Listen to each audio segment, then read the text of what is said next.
reported it, and the Army completely ignored it. Right? It was basically like, yeah, we don't want to hear about what's going on in your bedroom. And they're like, dude, this is not consensual.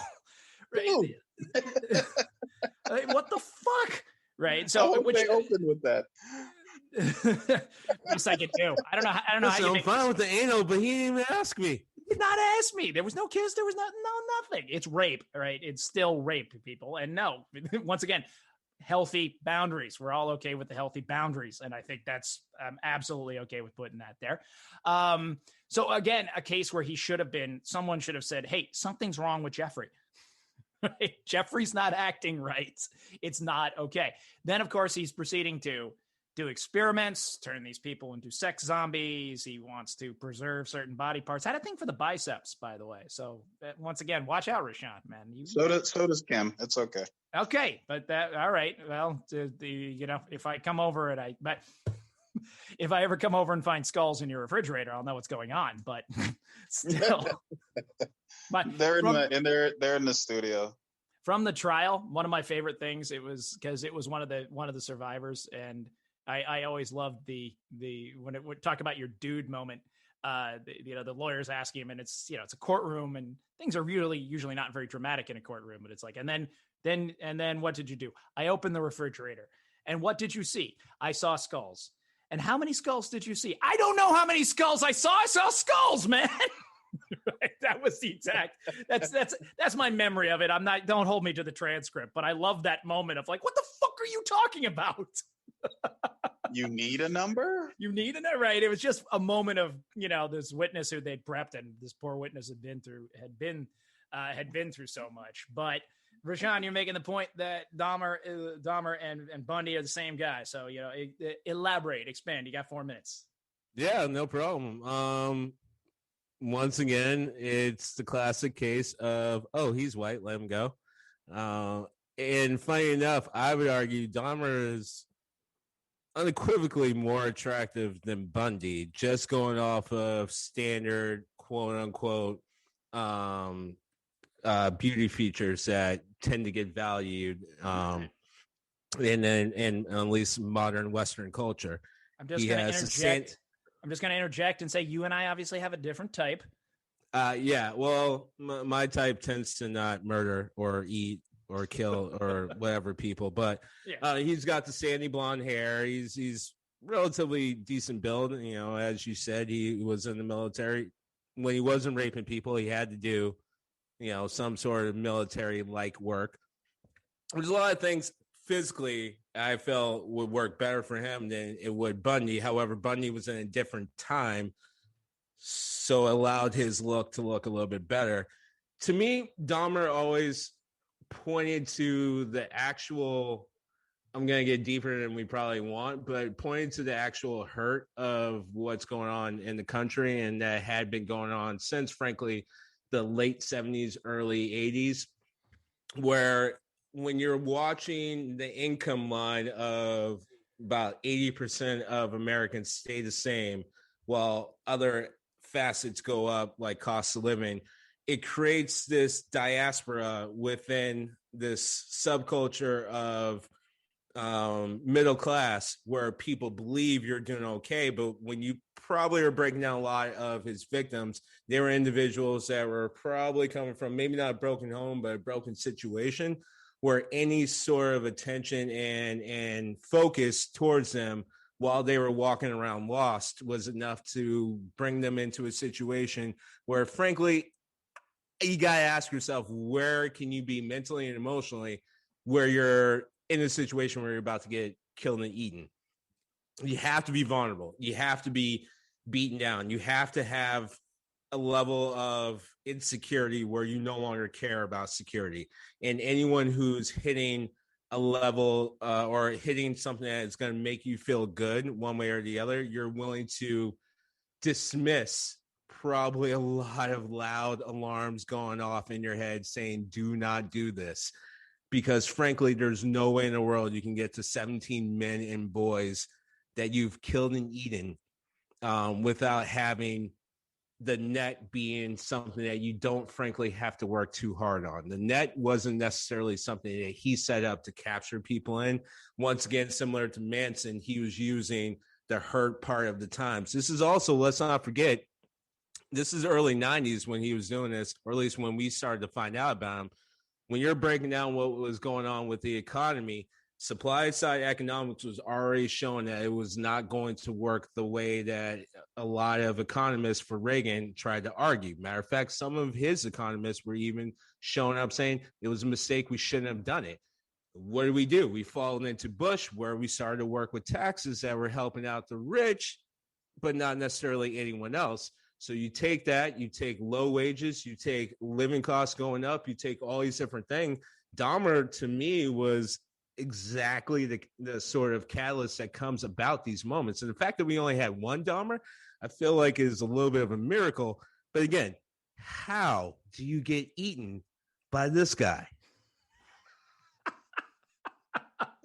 Summing it all up. Firstly, I'm going to continue to flirt with you, but you're using words like diaspora, which just shivers, my man. Absolutely. And no, you make, it's the whiskey. Yeah. All right. We'll give it credit where credit's due, right? Hemingway found more than a little bit of inspiration there. So we're okay there. Sadly, one of my heroes. Mine too. I have his words literally tattooed on my arm, but also not a great husband to everybody, to any women who will be kind enough to listen to us. I get it. Not what I aspire to be as far as a husband or father. No one's listening to us. Yeah, probably not. There is that, but guy can dream. But no, very interesting to see that. And the idea of what, and I felt as a kid in the 90s that I was coming up again, that's when I was starting to come into my college years and, growing up, high school, college. And I have a lot of fond memories of the 90s and a lot of, intense stuff that happened there. But there was that sense, as you say, with with the fact that it was, at the end, not only, surprise, we didn't solve racism. Surprise, everything Reagan said, economically speaking, was a bad idea. It's like, what do you know? And we're not going to do anything about it, but we're just going to keep pushing on, and we're just going to pretend like it was a good idea. And we're going to, show his whole speeches and smile with that wavy hair he used to have. But there was that sense, and Dahmer does show us that, right? Of like what we thought life in the suburbs should be, right? And what we were told it should be our whole life. But what we grew up knowing, it's not. And it's really like, and it goes even into movies like Fight Club, right? When he's talking just about that, Fight Club, Dahmer, it's all, right, as I say, that's why I chose this subject and wanted to kind of play around with it a little bit was, we're all told we're going to be rock stars and heroes, but we're not. And, we're not going to have this life that you have in the catalogs. Like, it's silly. So why are we trying to do it? Dahmer took it to, his IKEA catalog, he took that just a step further, man. Just a step. There were skulls, man. I don't know how many skulls. Do not eat the Swedish meatballs coming out of Dahmer's house. That's all I'm going to tell you. Do not. But speaking of the Swedish thing, and when you talked about his net, I think it was very fascinating. I'd also just watched the Fincher version, the 2012 version of Girl with the Dragon Tattoo. And the killer in that talks about how, I just invited you into my house and you knew something was wrong. You were up here looking around for me, trying to find something here. And your fear of embarrassment overrode your fear of what I was going to do to you. And here we are. So, I think that plays into it pretty well. But what do you want to add to that, Star Child? I want to hear your thoughts on the matter.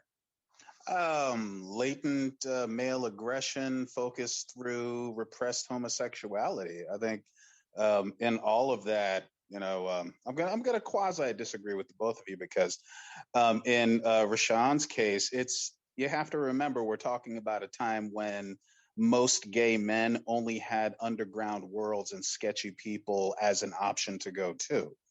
And so, it basically is the same thing. It just went to Craigslist, but you met up with strange men in really scary places to have sex, because for a long time, those were the only options left for gay men. There weren't too many places where they could congregate openly. It was not, how it is today. On the other end of that spectrum, it's like I see again, that issue of male aggression, coming out and remembering that the wolf kills the baby deer. Like these are people that don't have a hell of a lot of options or places to go to. They don't have, the police actually, they caught one of his victims escaped, and the police found that person. Jeffrey Dahmer came up behind him and said, "I'm sorry, this is my lover." And the police were like, "Ugh, okay, yeah, get him away from me."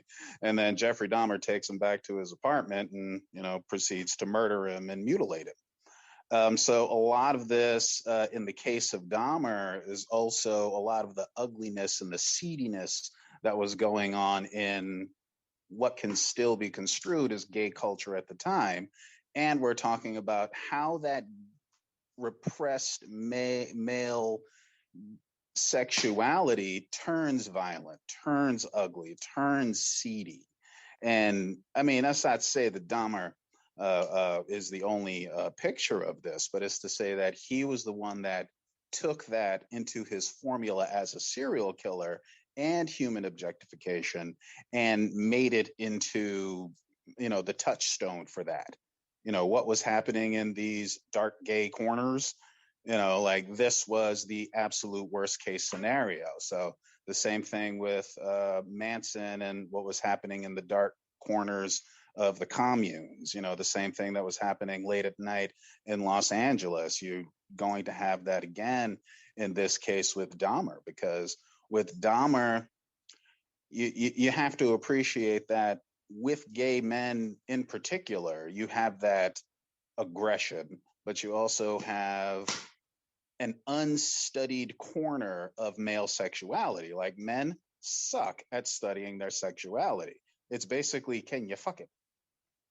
That's it. Like that's about as far as men are willing to go with their sexuality. But a big part of this, if you'll excuse the expression, Dahmer ended up shoving it down a lot of people's throats because it ended, it did, like it ended up showing this. And it was very disturbing to the African Americans. He's also one of the few serial killers that killed outside of his race. And so it was very shocking to the Black American community because they were like, what the fuck? Like, this is what happened to my brother. This is what happened to my guy. And like Rashawn touched on earlier, outside of, the Klan showing up at your house at 1 o'clock in the morning, this was not really a fear for African Americans. Jeffrey Dahmer created that fear for African Americans. There's video of people raging against Jeffrey Dahmer in the courtrooms, and they're all Black. So again, if you're talking about the gay Black community, I don't think you can get any less protected than that, other than the trans Black community is the only way you can get any less protected than that. So it was a perfect breeding ground for a sexually oppressed but socially entitled serial killer like Jeffrey Dahmer. Yeah, I mean, totally right. He was killed by his inmate. We always forget that part. However, I would push back on the homosexual part and really point to the regression. Anything held back, I'm totally with you. Anything held back to a violent sense is going to always come out in an explosion. So I agree with you in the sense that homosexuality allowed for a cover that allowed for him to exist. Same way, like you nailed it. When you think about Skid Row, there was a cover for drugs in this underseated belly area. There was a cover for Bundy in the sense of overt white nationalism and pride and nationalistic pride. There was a cover. There's always a cover, and I totally agree. I want to make clear, at least from my angle, that Dahmer and homosexuality, I don't necessarily call linked. I do understand why you're saying it. I would point out that any regression, anything held back, even if it was heterosexuality, which we do have cases of, absolutely will have an explosion. But you're dead on in the sense like, yeah, if you look at 17 men, you have to think that there are definitely individuals like, I'm scared to come out. I'm scared to even go to the areas where you can come out. I'm scared to even say I want to do that. But I will look at this little ad. Yeah, that's genius. Yeah. Well, I think you touched on a lot there, Greg, and it's something I didn't even